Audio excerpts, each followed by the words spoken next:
बताने वाले हैं। ये एक औरत का 10,000 रुपया हेरा गया था।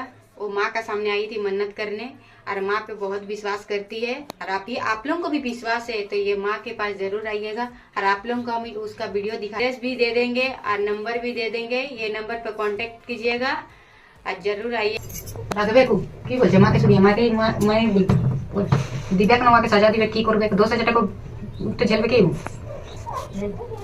না কিছু না বলছে, কিছু না বলছে। ওই মাকে দিয়ে মা আমার পয়সা আসবে কি মা কিছু বলছে না।